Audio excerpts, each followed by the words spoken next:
The late afternoon sun was the kind of golden that made everything look peaceful. It poured through the kitchen window of a tidy little house on a quiet, tree-lined street, catching the steam rising from a fresh cup of tea on the counter. The woman who lived there moved through the familiar rooms with the easy calm of someone finally unwinding. It had been a long day of online lectures and dense legal textbooks. Her name was Anya, and the quiet of the house was a welcome relief.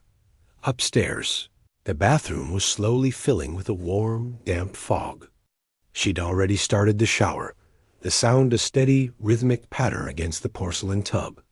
She liked it hot, the kind of shower that steamed up the mirror and eased the knot of tension that always settled between her shoulders after hours of studying.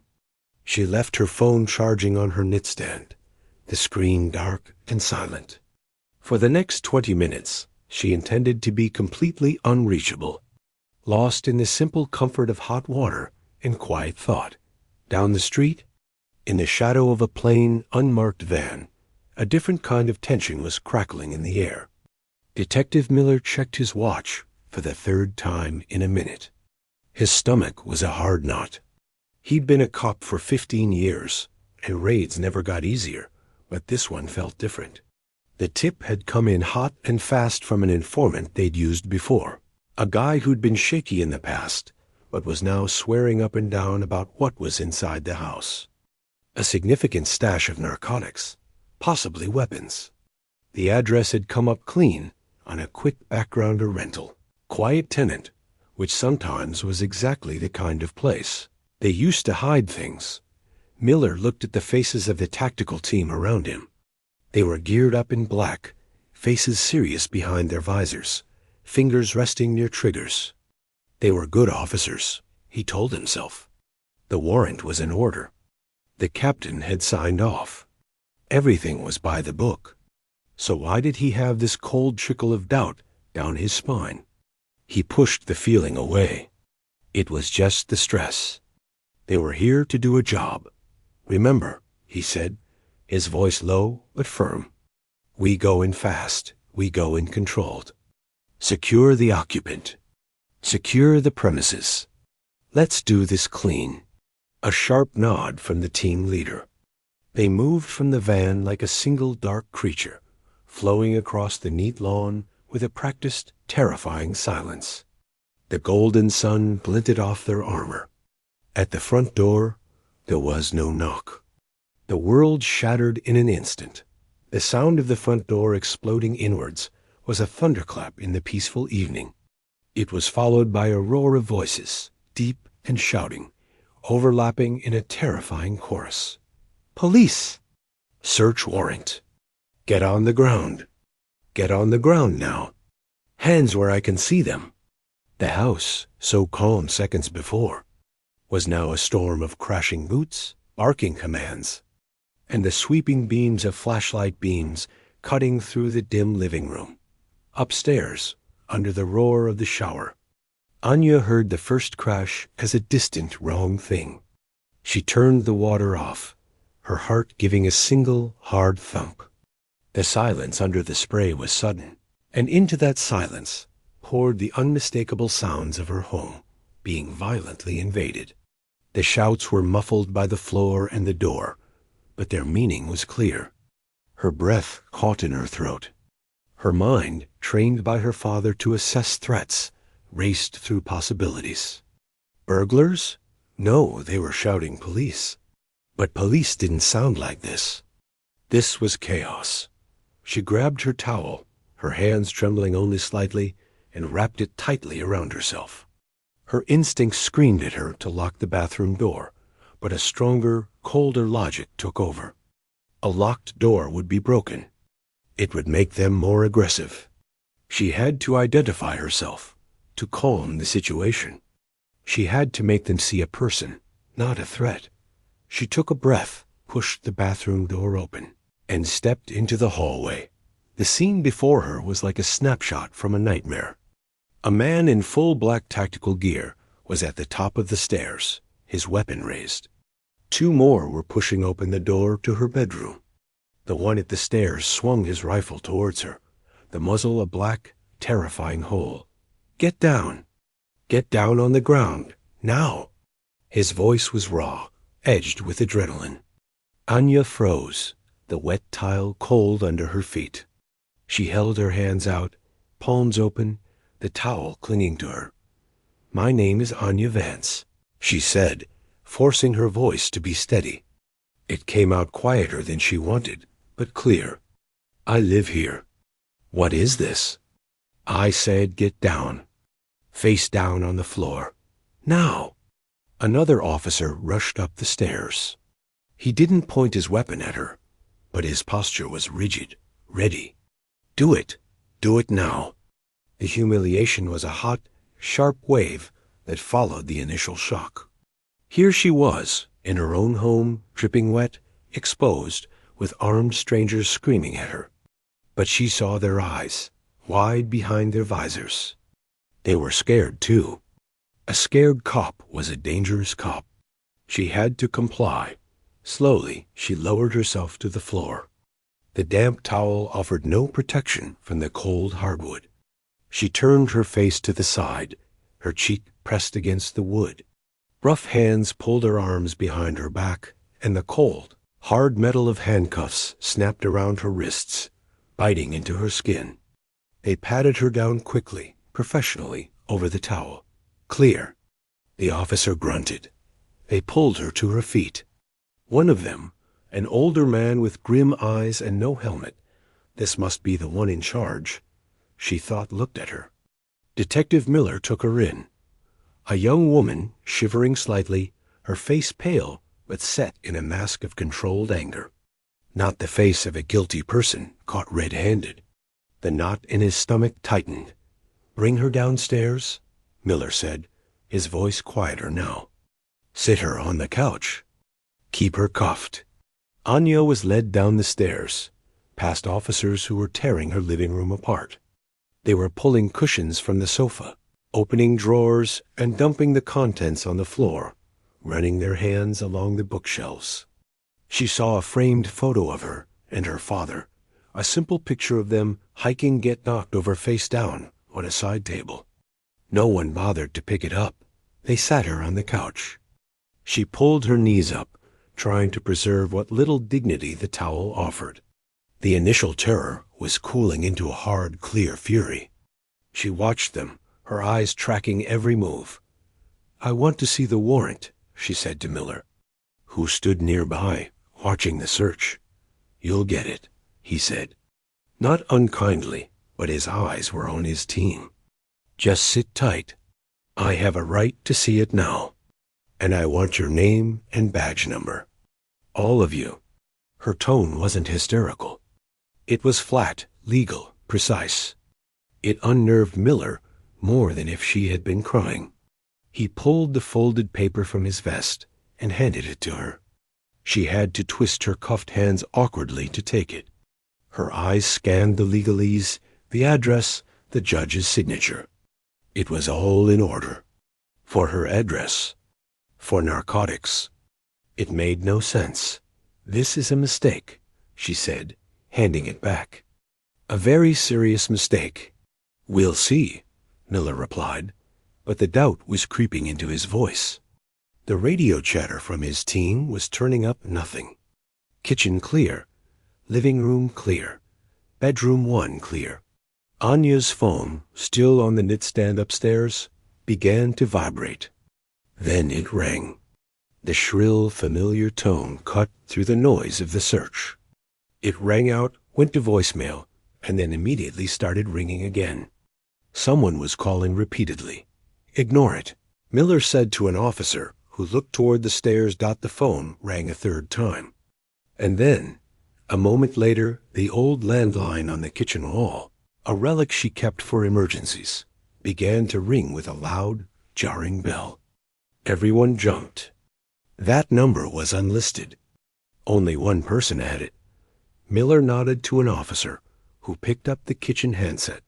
He listened for a second, his face confused. It's for you, Detective." Miller walked over, took the phone. "This is Detective Miller. A voice came through the receiver. It was not loud. It was not yelling. It was calm, colder than ice, and carried an authority that seemed to physically weight the air in the room. "This is FBI Director Robert Vance. You are in my daughter's home. You have her in restraints. Explain this to me. Right now." Miller's face went perfectly, utterly white. He didn't speak. He simply turned, very slowly, and looked at the young woman on the couch. She met his gaze.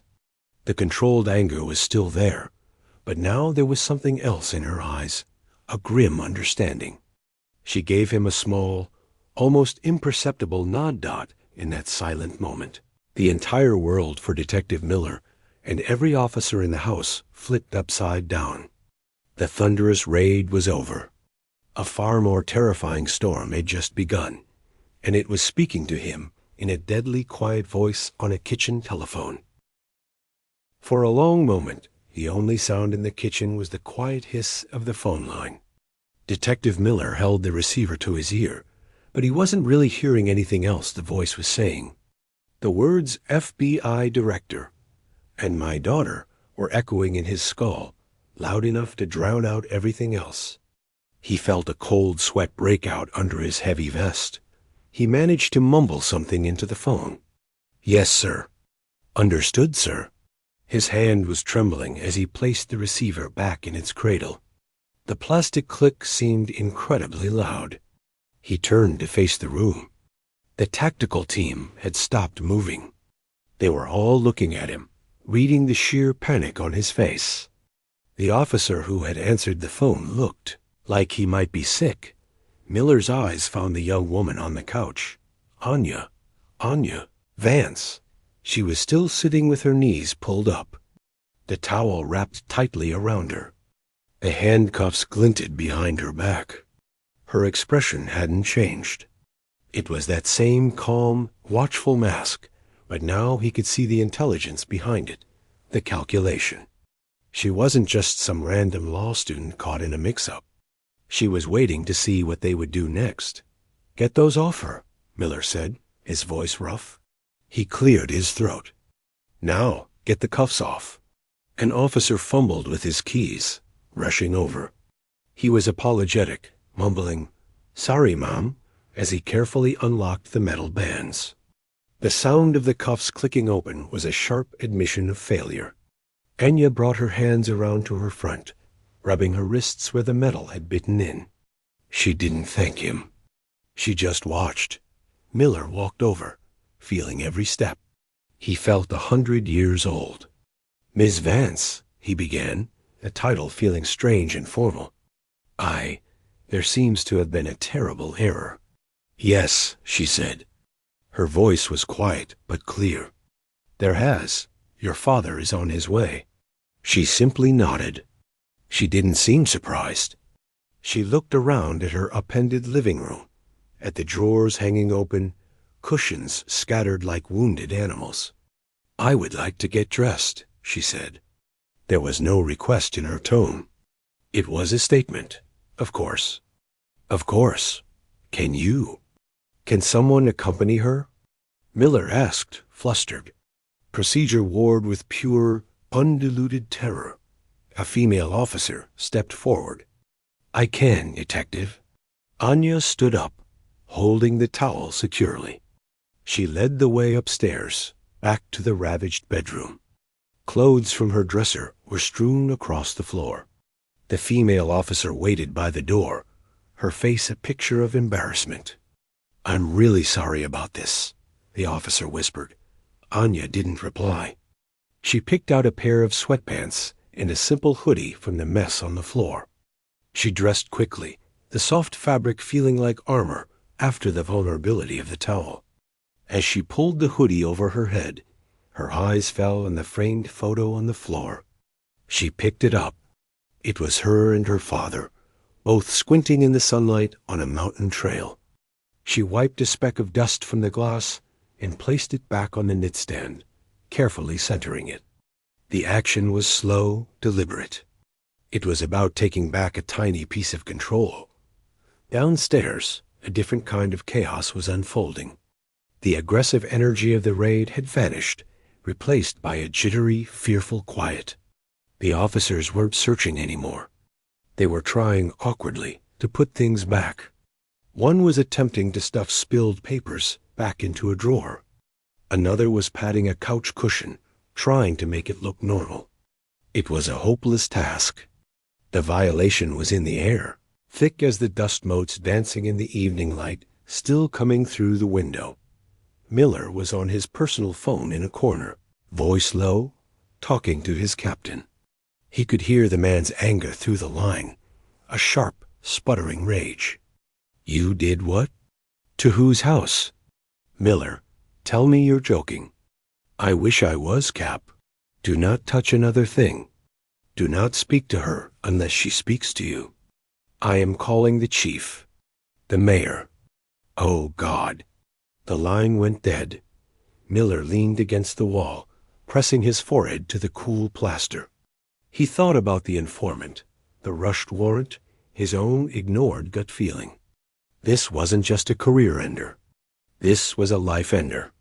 He thought of his own kids, their faces. What would he tell them? About 20 minutes later, the atmosphere in the house changed again. It wasn't a sound you could hear, but a feeling. A pressure shift. Miller looked out the shattered front door. 2 dark sedans had pulled up, silent, no flashing lights.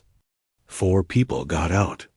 3 were clearly federal agent suits, stern faces, eyes that swept over the scene, the broken door, the police vehicles, taking in every detail. But it was the 4th man who commanded the street. He was older, with a solid, imposing build under a dark overcoat. His hair was steel gray, cut short. He didn't move fast, but every step was purposeful. His face was like stone, but his eyes, as they took in the broken doorframe, were burning with a cold, controlled fire. This was not a father coming to comfort his child. This was a force of nature arriving to assess a catastrophe. FBI Director Robert Vance walked through the wreckage of the front door without breaking stride. He didn't look at the tactical officers shrinking back against the walls. His gaze swept the room once and landed on his daughter, who was now standing by the kitchen island, a glass of water in her hands. Anya. He said her name, and for the first time, his voice lost some of its ice. There was a warmth there, a deep, immediate concern.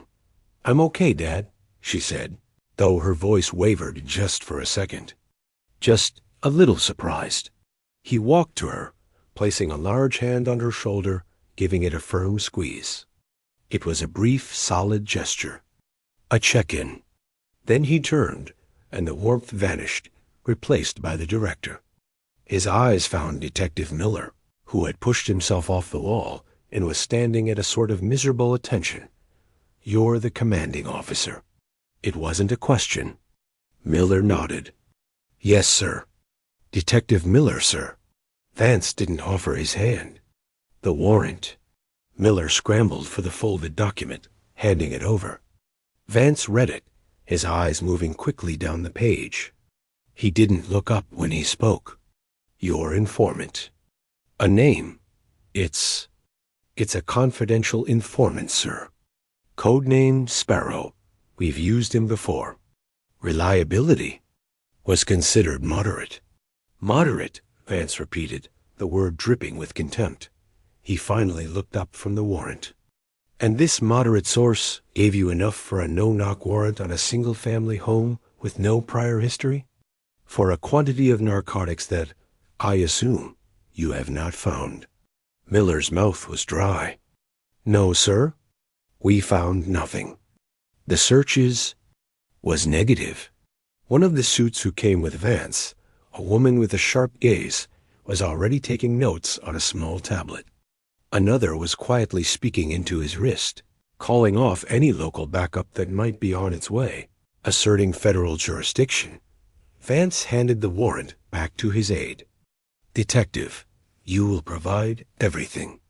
The informant's file, all your notes, the chain of approval for this warrant. Everything.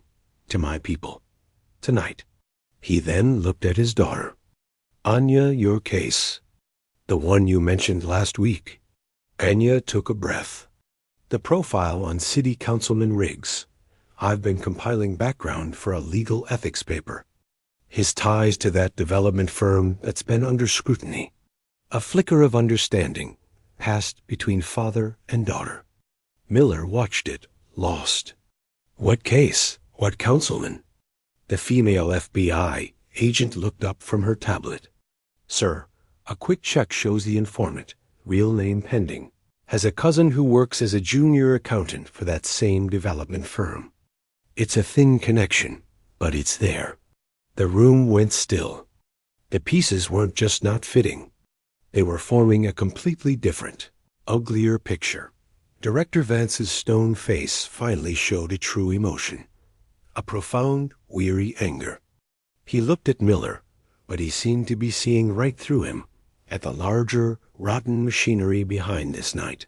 This wasn't a mistake. Detective, Vance said, his voice low and dangerous. This was a message. Someone used your badge and your guns to deliver it to my family. In that moment, Detective Miller's fear curdled into something else. A deep, shaming horror. He hadn't just led a botched raid. He hadn't just terrified an innocent woman. He had been a pawn. He had handed his authority, his team, his guns, to someone else to use as a weapon. And the target had been the daughter of the most powerful law enforcement officer in the country. He looked at Anya Vance, who was staring at the floor, connecting the same dots. Her fear was gone, replaced by a grim, focused resolve. The panic in the house had evaporated. It had been replaced by the cold, clean silence of a hunting party that had just found its true quarry. The silence in the living room was heavy and complete. It wasn't peaceful. It was the quiet of a held breath, of gears grinding to a halt. The local officers stood frozen, looking anywhere but at the FBI director or his daughter. They looked at their boots, at the broken door, at the ceiling. They were extras in a scene that had suddenly changed scripts. Director Vance broke the silence. He didn't raise his voice. He turned to the female FBI agent beside him. Agent Cole, secure the scene. This is now a federal investigation into conspiracy, obstruction of justice, and the attempted intimidation of a family member of a federal official. Start with the perimeter. I want every piece of evidence cataloged, starting with the point of entry. Yes, sir. Agent Cole moved with a crisp efficiency, speaking quietly into her radio. The other federal agents began to move, putting on thin blue latex gloves. They weren't here to clean up. They were here to process a crime scene. And the house, with its shattered door and appended contents, was exactly that. Vance then looked at Detective Miller. The detective felt like a specimen under a microscope. You will call your commanding officer, Vance said. You will inform him that the FBI is taking lead. You and your team will wait in your vehicles. You will not speak to each other about the events of this evening. You will each be interviewed separately by my agents. Is that understood? It wasn't a request. It was an order. Miller nodded, his throat too tight to speak. He gestured to his team, a weak motion of his hand. They filed out, a parade of slumped shoulders and shuffling feet, past the broken door and into the cooling evening air. The shame on their faces was visible. They had come in as warriors and were leaving as suspects, or worse, as dupes. Once the locals were outside, the energy in the room shifted again. The federal agents worked with a quiet, humming purpose. One began photographing the doorframe, the splintered wood. Another started a video walkthrough. A third approached Anya. Miss Vance, I'm sorry to ask, but we need to document your injuries for the record. Would that be all right? Anya glanced at her father. He gave a slight nod. It's procedure, he said, his voice softer now. It's important. Okay, Anya said. She held out her wrists, showing the red, angry marks from the handcuffs. The agent took careful, close-up photographs without touching her. The flash was a bright, clinical blink in the dim room. While this happened, Vance guided his daughter to the one intact chair in the living room. He righted it for her. Tell me everything from the beginning. What you heard, what you saw. Anya sat, wrapping her arms around herself. The adrenaline was fading, leaving a deep, cold tiredness in its place. She told him about the shower, the crash, the shouts, the feeling of the cold floor on her cheek, the sound of her things being thrown. She described the officers' faces, their eyes wide behind their visors. She mentioned the one who had apologized upstairs. He kept saying, "Sorry, ma'am," while he was unlocking the cuffs, she said, her voice flat. He meant it, I think. Vance listened, not interrupting. His face was a mask, but a muscle in his jaw tightened when she described being forced to the ground. When she finished, he placed a hand over hers for a moment. It was a brief, warm pressure. Then he stood, the director again. "Your research on Councilman Riggs," he said. "How deep did you get?" Anya took a deep breath, pushing the lingering shock aside. Thinking about the work helped. It was familiar ground. It was for my legal ethics seminar. I was looking at the blurred lines between campaign donations, public contracts, and private business. His brother-in-law is the CEO of Northfield Developments. The city just awarded them the big riverfront contract, the one that's been controversial. I was digging through old campaign finance reports, cross-referencing with city contract bids. I found a pattern. Companies that donated heavily to Riggs Community Fund seemed to have an inside track on zoning changes. It was circumstantial, but it was a clear pattern. I shared a preliminary draft with my professor 3 days ago. Vance's eyes were sharp. "Who is your professor?" "Professor Dalton. He's former Justice Department. He said it was explosive stuff. He told me to lock it down, to only use the secured server at the law school to work on it." Her eyes went wide. "You think someone at the school? Or someone who has access to the professor's communications, or the school's network?" Vance finished. "A tip to a corrupt informant, a manufactured warrant, a raid designed to humiliate and discredit you. If you'd been arrested, even falsely, your research becomes the work of a criminal, easily dismissed. And I would have been too busy dealing with the scandal of my daughter's arrest to look any deeper." He looked around the ransacked room. "They weren't just looking for drugs. They might have been looking for your notes, your laptop." Anya stood up quickly, a new fear in her eyes. "My laptop? It's in my backpack. In the bedroom." They went upstairs.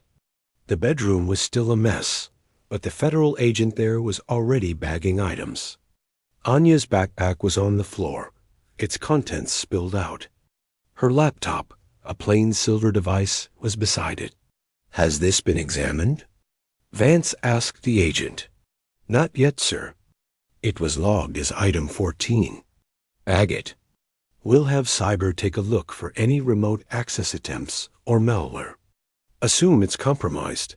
Vance looked at Anya. "You have backups?" "On the encrypted cloud server the professor set up," she said, relief in her voice. "Everything is there? Good." Vance looked out the bedroom window. Down in the street, the local police sat in their cars, isolated islands of misery. He could see Detective Miller in the driver's seat of the unmarked van, his head in his hands. Back downstairs, Agent Cole approached. "Sir, we've made contact with the precinct. They're sealing the informant's file for us. Preliminary data shows the informant, a low-level hustler, received a deposit of $5,000 in his sister's bank account yesterday from an offshore shell corporation. The payment trail is a maze, but it's a start." "And the councilman?" Vance asked. Councilman Riggs issued a press release an hour ago, Cole said, her lip curling slightly, about upholding the highest ethical standards in public service. He's at a fundraiser tonight across town. Plenty of witnesses. Of course he is, Anya said, a hint of her old fire returning. An alibi. This isn't about an alibi, Vance said, turning to her. This is about pressure. They applied it to you tonight in the most brutal way they could think of. Now, he said, his voice dropping to a tone only she and Agent Cole could hear, we apply pressure back. But we do it right. We do it by the book. He walked to the broken front door, looking out at the gathered police vehicles and the now curious neighbors standing on their porches.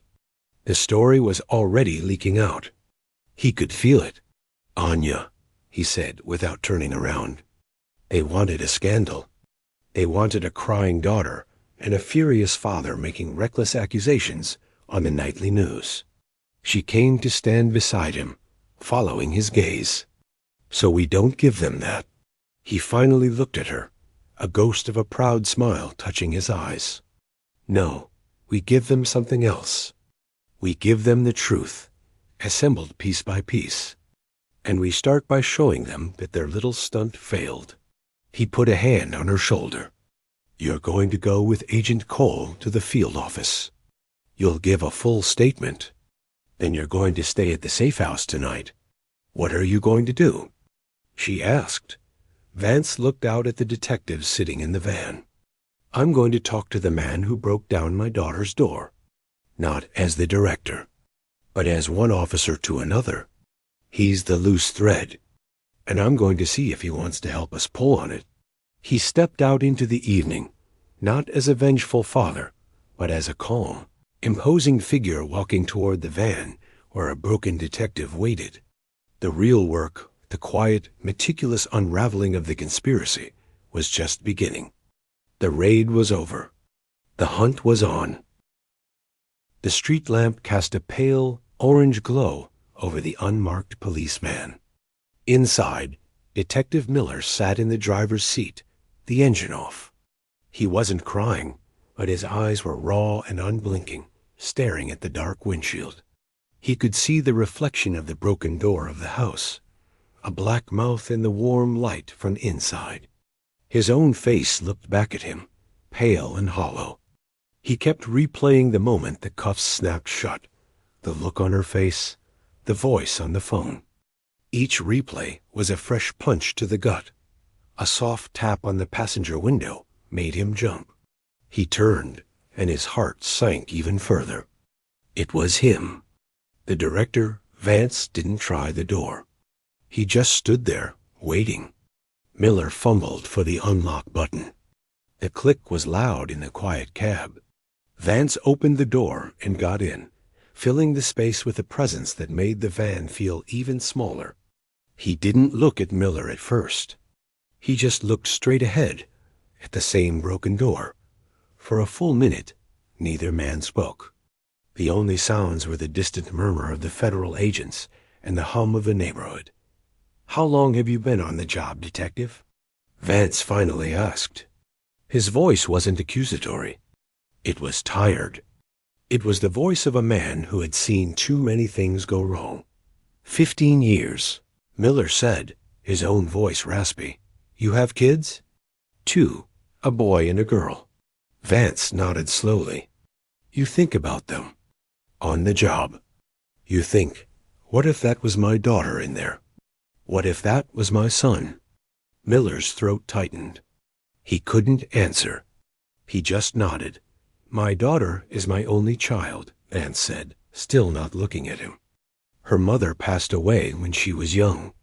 It's just been us. You spend your whole life trying to build a wall between the world you deal with and the person you love most. You think the wall is high enough. Then you get a phone call, and you realize someone just drove a tank right through it. Sir, Miller started, but the words died. I'm sorry felt like a pebble thrown at a mountain. It meant nothing.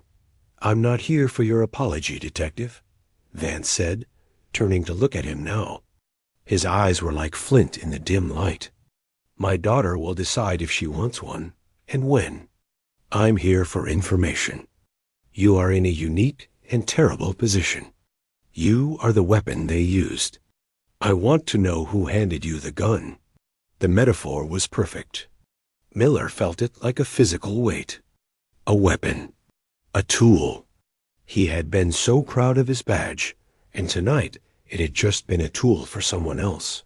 The informant, Miller whispered. Code name Sparrow. Real name is... It's in the file. We have the file. He's a small-time liar who suddenly got very precise information and a very large payday. He's a cutout, a messenger. Who above you is pushing for this warrant? Who was enthusiastic?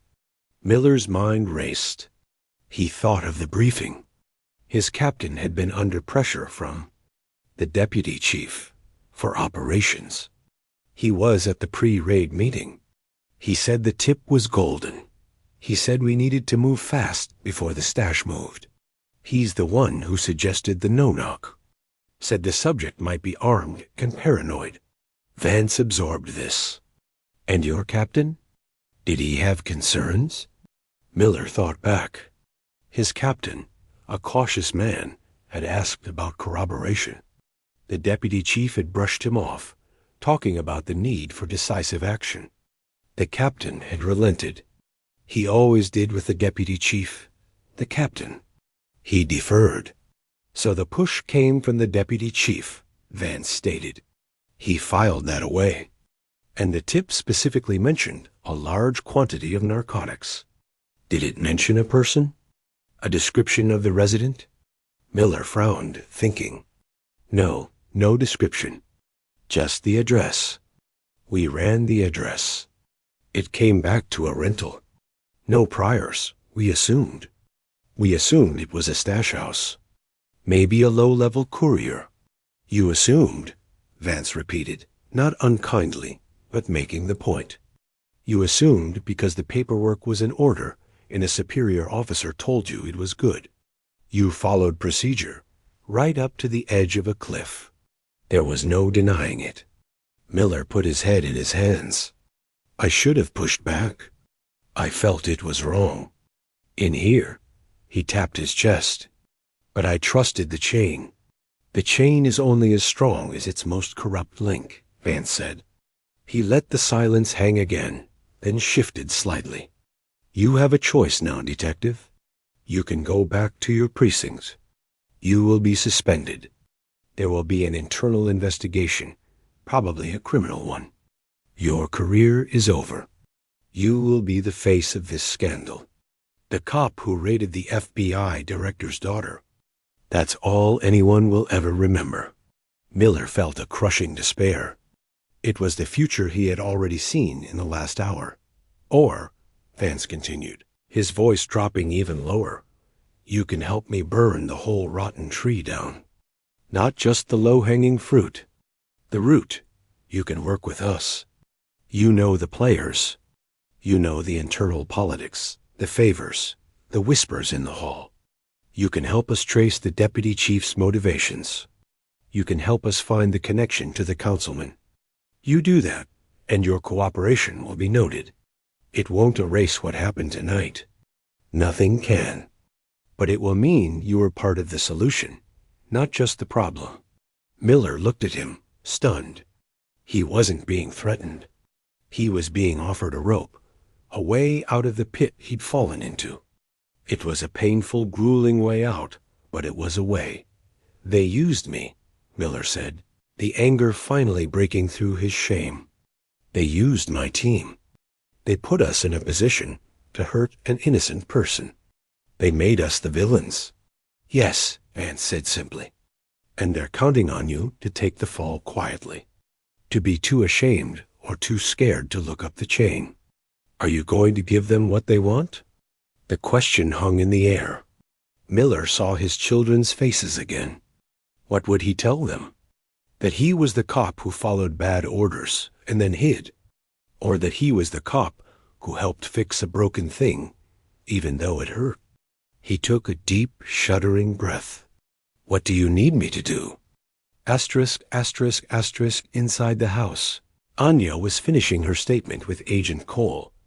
She had changed into clothes from a go-bag the agent had in her car, simple, comfortable things that weren't from her ransacked dresser.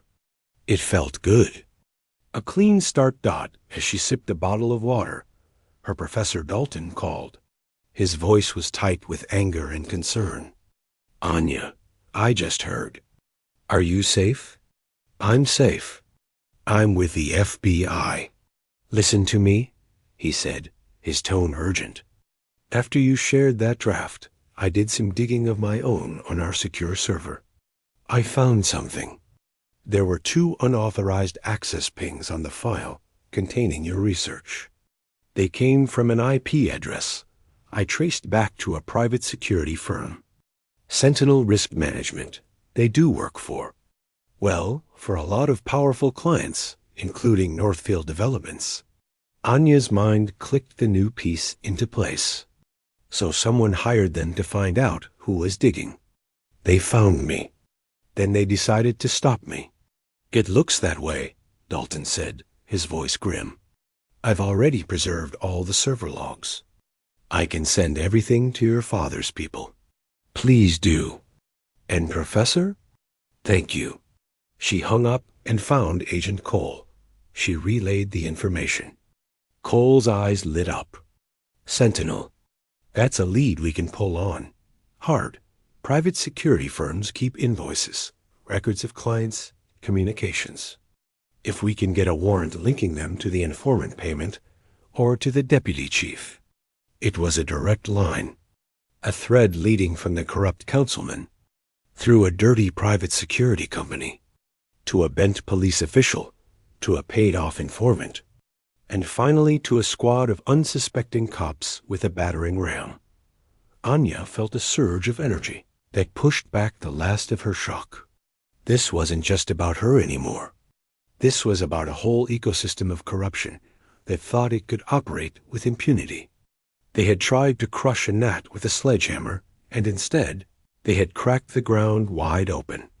She walked to the door just as her father was coming back in from the van. Their eyes met. He's in, Vance said quietly. Anya nodded. The professor found the link. A private security firm called Sentinel. They accessed my research file. They work for Northfield. A cold, hard smile touched Vance's lips. It wasn't a happy smile. It was the smile of a hunter who has just sighted his prey. Good. Then we have our starting point. He looked at his daughter, really looked at her. The fear was gone from her eyes. In its place was a focused determination that mirrored his own. They tried to silence you, he said. They failed, she replied, her voice steady. So what's the next move? The next move, Vance said, putting an arm around her shoulders and guiding her toward the waiting sedan, is to get you somewhere secure. Then we follow the money, we follow the access logs, and we follow the fear. Someone in that chain is going to start panicking. And when they panic, they'll make a mistake. As the car pulled away from the curb, Anya looked back at her house. It was a mess, a crime scene now. But for the first time since she heard the crash of the door, she didn't feel like a victim. She felt like a witness, and she was ready to testify. The safe house wasn't a gloomy bunker, but a quiet, comfortable apartment in a building with very good security. For Anya, the first night was a blur of fractured sleep and the strange silence that comes after a storm. The adrenaline had drained away, leaving her feeling hollow and sore, the marks on her wrists a quiet, persistent reminder. Her father stayed for a few hours, making calls from the balcony, his voice a low, steady rumble in the dark.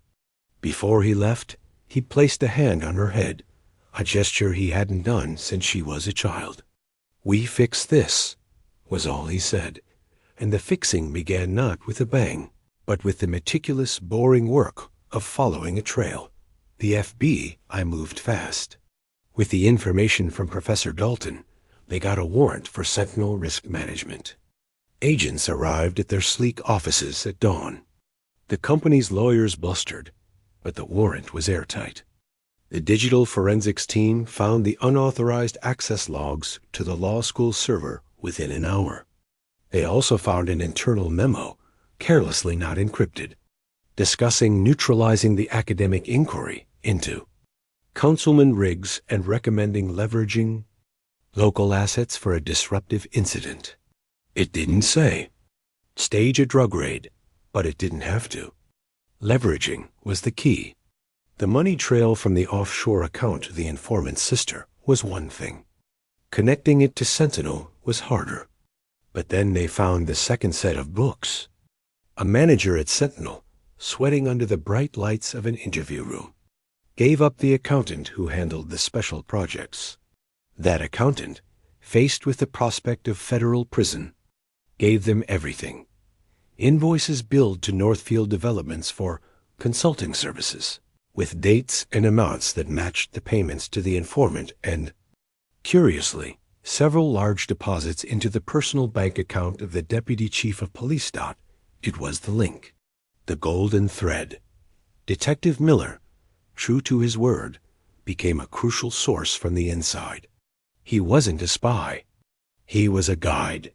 He explained the unspoken rules of the precinct, who owed favors to whom, and how the deputy chief had been living far beyond his salary for years. A new boat, private school for his kids. Miller provided context, the human landscape of the corruption. He also gave a formal, sworn statement about the pressure to execute the warrant without proper vetting. His cooperation was documented, a small note of mitigation in what was coming. 1 week after the raid, the story broke. But it didn't break the way the conspirators had hoped. There was no sensational footage of a crying woman or a raging FBI director.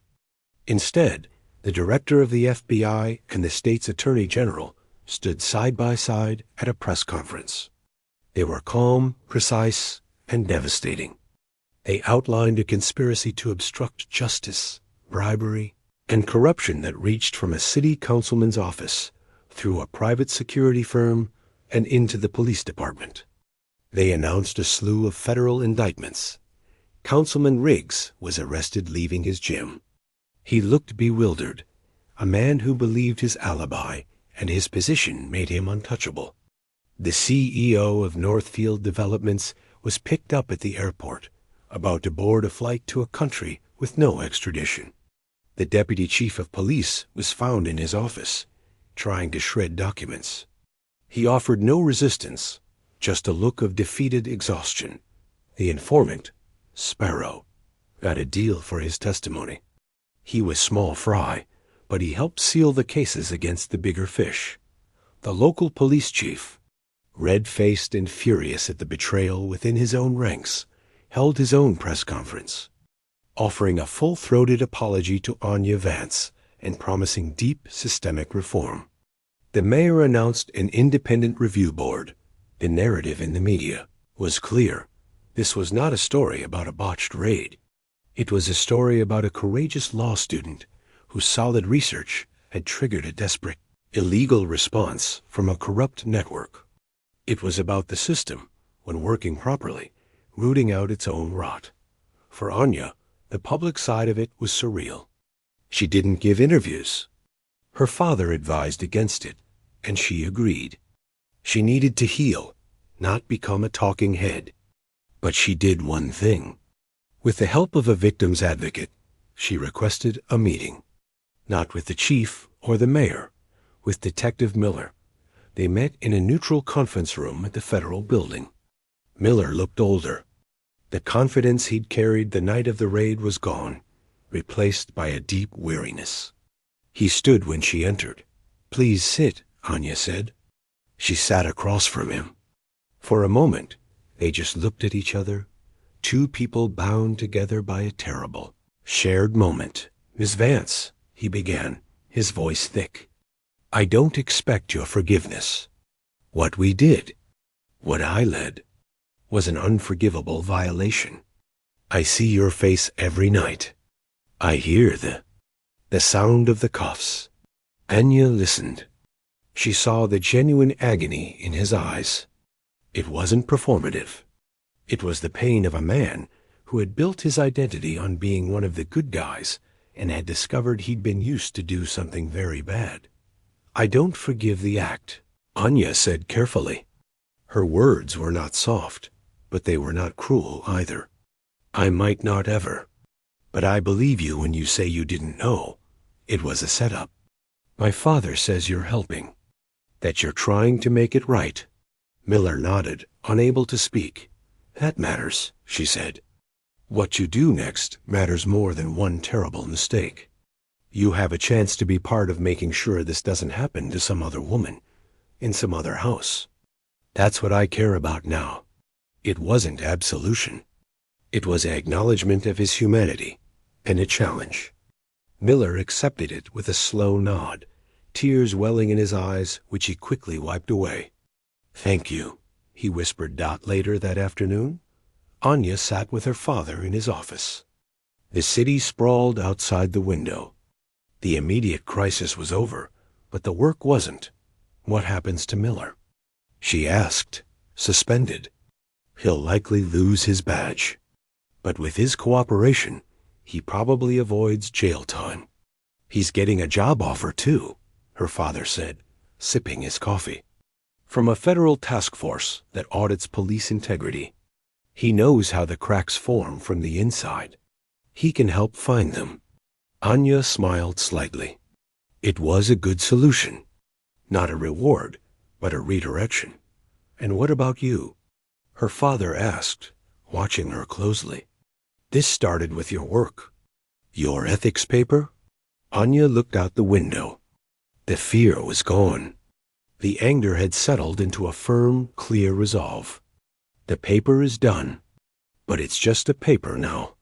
I want to do the real thing. I've been accepted into the Justice Department's Honors Intern program for the summer. I start in the Public Integrity section." Her father's stern face broke into a real, warm smile. It was a proud smile, but also a knowing one. She wasn't running from what happened. She was running toward the work of preventing it. "The Public Integrity section," he repeated. "They're a tough bunch. They'll work you to the bone." "I know," she said. A few days later, Anya went back to her house. The door was fixed.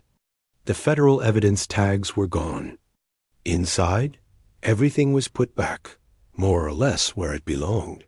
It was clean, quiet, and felt both familiar and strange. She walked through each room, her footsteps echoing. She stopped in the hallway, right where they had forced her to the floor. She knelt, not in fear, but in quiet thought. She placed her palm on the wooden floor where her cheek had been pressed. Then she stood up.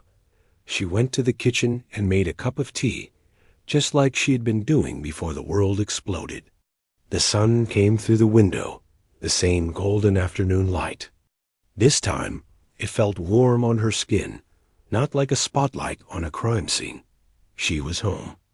The bad guys were going to jail. The good cops, the ones who believed in the job, were trying to do better. And she had a path forward, one that gave the worst night of her life a meaning. It was over. And it was just beginning.